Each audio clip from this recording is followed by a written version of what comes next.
You're saying, Andy, I can't get involved in primitive pottery. I live in a city. It's easy for you. You live in Arizona where there's lots of open public land where you can go out and collect clay and build fires for firing pottery. I live in a city. I don't have access to those kind of things. Primitive pottery might be fine for somebody like you, but I live in New York, Los Angeles, Singapore, London, whatever, and I just don't have access to wild clay and places where I can fire pottery. It's not conceivable that I could get involved in this. I hear you. I'm here today to show you that anybody can get started in primitive pottery cheaply and easily. So I went down to the craft store, I purchased clay and pottery tools, and I'm gonna fire it in my yard in the middle of town. I'm gonna show you how anyone can do primitive pottery no matter where you live.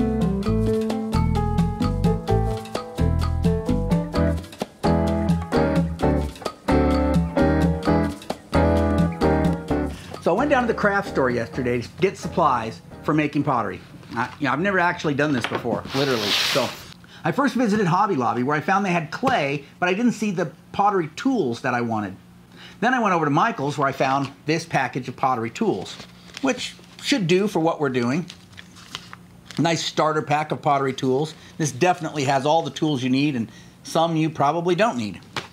Unfortunately, the manager of Michael's told me they don't carry potter's clay. All they have is modeling clay. So that's like air dry clay. They don't have anything that actually could stand being fired.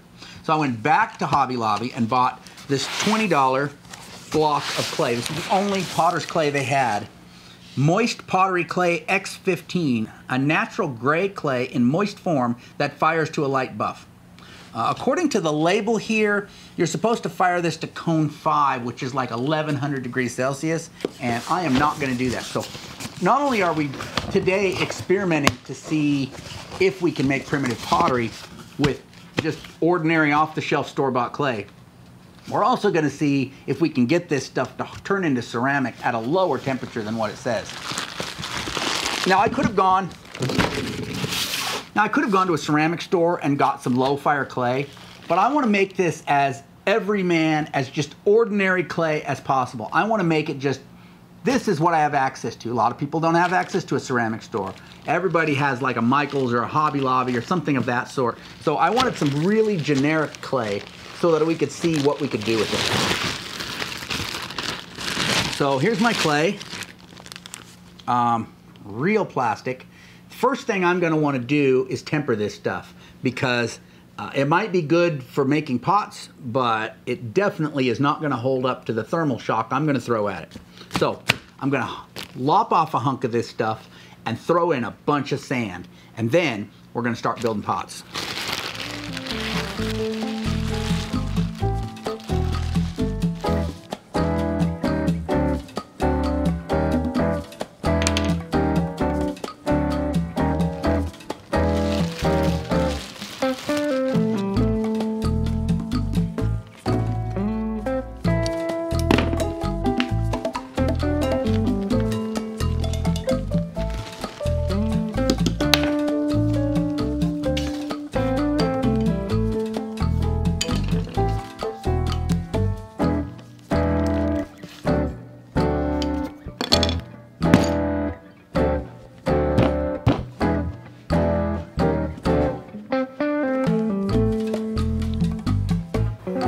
So I have a screen for screening clay and sand and things like that.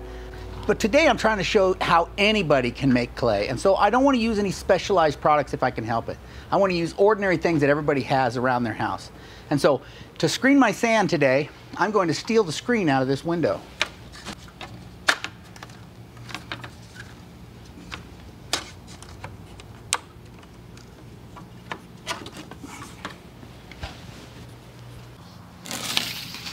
This is just ordinary sand that I got out of a wash near my home. You might not have access to a wash. You can buy sand at the hardware store or at a craft store. In this case, because I'm going inexpensive, if you have access to a wash or any, like a creek, something like that, it's a good place to collect sand for free. This is free sand, but like a lot of free things, it's not the best in quality. It's got sticks in it, it's got larger rocks, so I'm gonna screen this using my window screen. So I'm just going to take a handful and just run it through there. You can see the larger chunks of sand, little sticks and roots have collected there, and I can just take those and set them aside to throw away.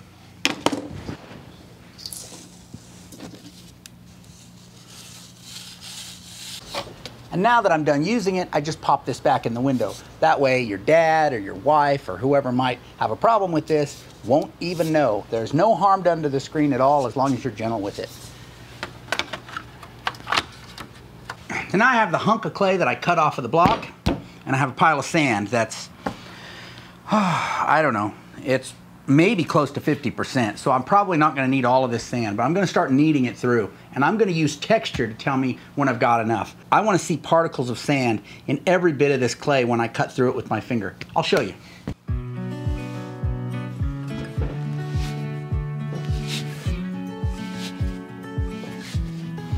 Now this dry sand will dry out your clay a lot. So you're going to want to add water as you do this.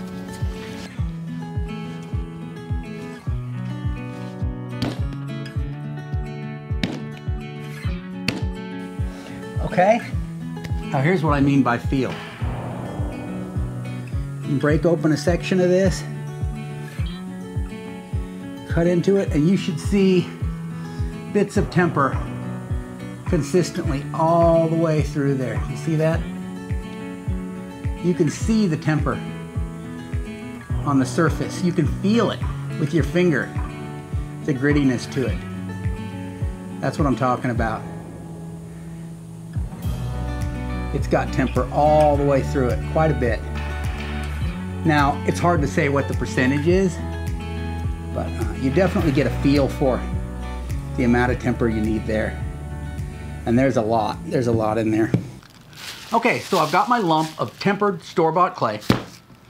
I've got a pookie. Now, you know, you can make a pookie, but we're talking about how to do this cheaply and easily. So, this is a bowl that I got at a thrift store. It's got a nice rounded shape, and so I'm going to use this as my pookie. Being plastic, the clay will stick to it. So I've got myself a cotton handkerchief that I'm going to place in the pookie. That'll keep the clay from sticking. So you can use any bowl or dish. When I started doing primitive pottery, I used my mom's Corelware. So if you look at the bottoms of my early pots, they're shaped like little Corelware plates or saucers. So there's nothing wrong with that. Maybe later, if you get started, you make yourself some nice pookies in different shapes. But a plastic bowl like this from a thrift store works great.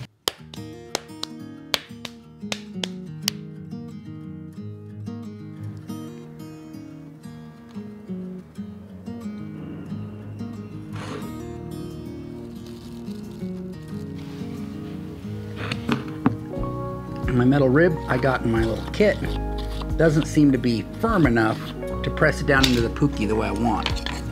So I'm going to use this wooden tool here, which I wish it didn't have that point on it, but we'll make do.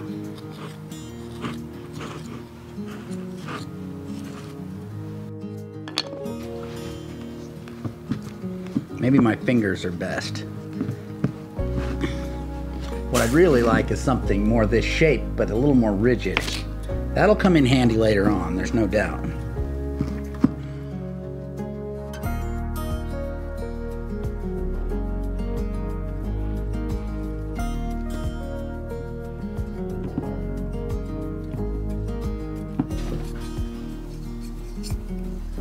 Once again, that shape is not conducive to getting down in there and scraping that without gouging it. I'm going to try to use the blunt end. What I really would do if I was going to keep using this would be to grind that down, shave that corner off of there so it was more rounded on this end. That would be more conducive to making round shaped pots. It'd be easy to do even with a sander in just a few minutes. I'm going to see if I can use this metal tool on the outside here. Yeah, that works pretty good. That works real nice. I might even try it on the inside when I'm done. Let's try it inside where it's a little gouged up from that wooden tool. Yeah, that's a little better. I just wish it was a tiny bit firmer. More firm.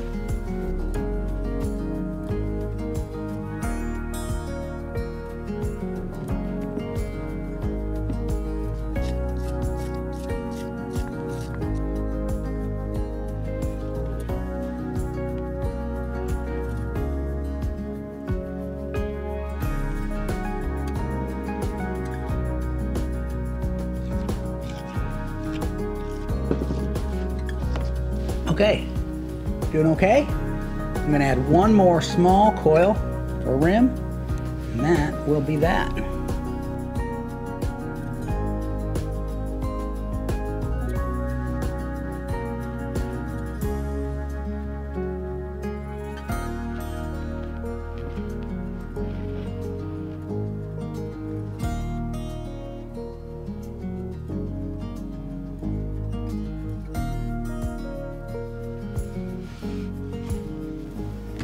There you are. You know, not done. I still have to scrape and smooth the bottom once it's dry enough to pop out of the pookie. But a pretty good start, pretty good little pot for commercial clay. I wasn't unhappy with the quality of the clay at all. It worked real fine for what I'm used to with hand building. A lot of wet strength, plasticity. I'd use it again in a heartbeat. So a little bit more work, and then I'm not going to decorate this. We'll just let it dry and then move straight on to the firing as soon as we can to show you the whole process. All right?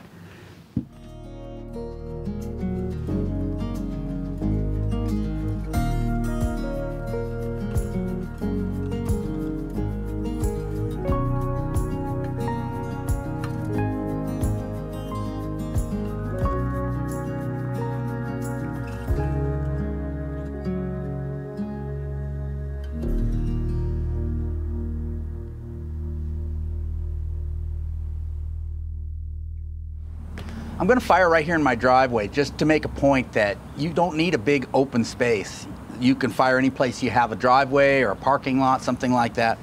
You don't want to damage the pavement, leave burn marks or anything, but you can just put some dirt or sand down. I used to fire in the parking lot of Beshbagawa, and they'd just bring in a bucket of sand. We'd fire on top of it, and when it was done, they'd just clean the sand up and everything was fine. So I went down to a wash and gathered this sand. But you don't need to. You could use some dirt you have around, or you can go to the hardware store and buy a bag of sand. And I'm just going to spread it out. I'm going to spread it out ahead of time so it can dry because it's kind of moist.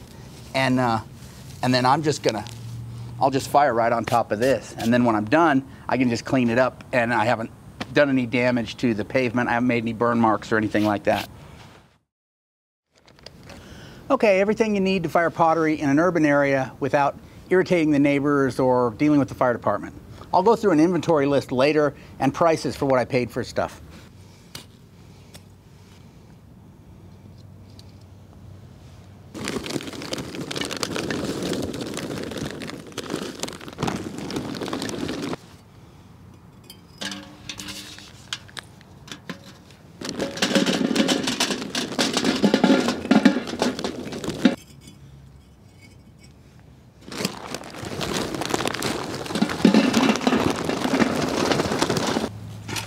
I should let you know that I preheated the pot in my kitchen oven for a few minutes earlier. And the pyrometer isn't really required, but it makes me able to tell what temperature we're at, and therefore I can know how close to the recommended temperature we got this Hobby Lobby clay.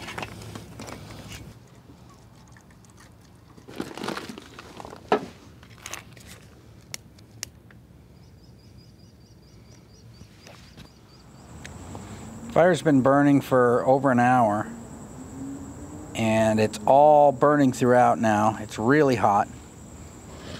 Let me turn the light on a second here, and you can see I covered the top with some sherds to hold in the heat, hopefully make it a little hotter.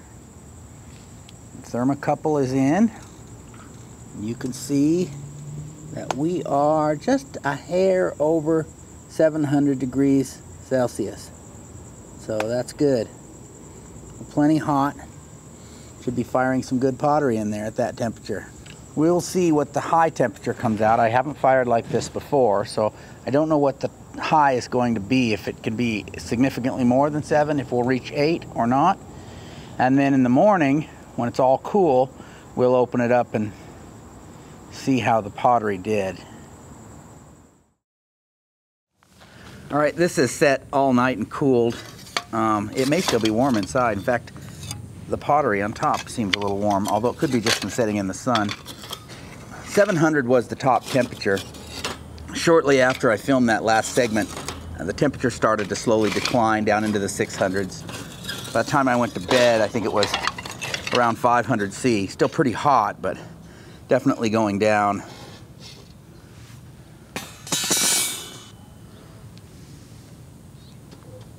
Just trying to determine if I need my gloves or not. It's warm. It's definitely still warm. Oh, it's ceramic. It's fired. Because it's clinky. We got a couple of little pops from my temper. For the most part, it's pretty good.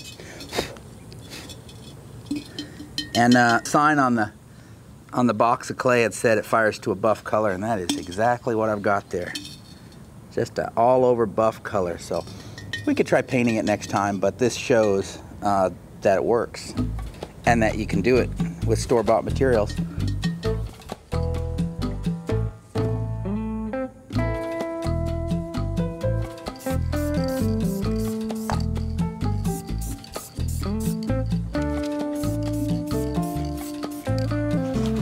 Okay, what do you think?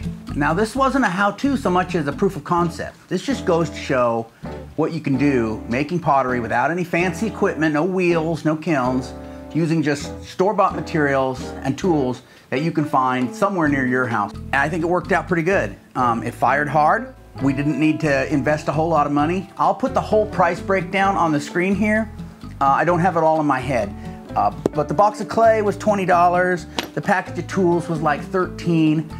I bought 21 bricks at 50 cents each. What's that, like $10.50, something like that? And then a lot of these things are things you'll use over and over again if you're gonna make pottery. Like the tools, you don't have to buy that every time.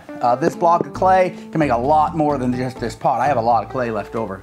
That investment is gonna go a long way. These are gonna go much farther than that. The same with the bricks. The bricks you'll use over and over again. So once you buy them, you won't need to rebuy them. That little galvanized tub I already had, but you can buy those at the hardware store for, I don't know, $10 to $15 maybe. Anything that'll keep the fuel off your pottery will work. It doesn't have to be a galvanized tub like that. If you are burning galvanized, be aware that the first time you burn it, it's gonna release toxic fumes. So you wanna either keep your distance from it, maybe pre-cook it before you fire. That way you can get over your pottery firing and not worry about breathing those in. Once it's burned once, those are burned off, all right? Another experimental thing I was using was this Krylon triple thick crystal clear glaze, which I'd seen somebody recommend online, just as a way to make a rather plain pot a little bit prettier, make it shine, and I think it worked out pretty well. As long as we're using store-bought materials, I figured it was a good place to try it out. It's something to keep in mind. It obviously works pretty well. Makes it shine without having to glaze it. Now, you know, this isn't for eating on necessarily. It's for decorative purposes, but it does work. I want to take the time to thank Tony Soares, who kind of invented what he calls urban Anasazi pottery firing, that charcoal briquette and brick setup that I used. So I'll put the link to that video where he discusses that right over here if you want to see that. I made a video a few months ago called How to Get Started in Pottery Cheap, and it talks about kind of making your own tools and how you don't have to spend a lot of money to get into pottery. And that video kind of goes hand in hand with this video because that kind of shows how you can get started in primitive pottery without spending money. And this one kind of shows how you can do it by spending a little bit, or maybe if you don't have access to the great outdoors, how to get your hands on some clay and fire without going out to public lands like I can do here in Arizona. So I'm gonna put the link to that video right over here so you can watch that if you haven't already seen it. All right, thanks for watching. I'll catch you next time.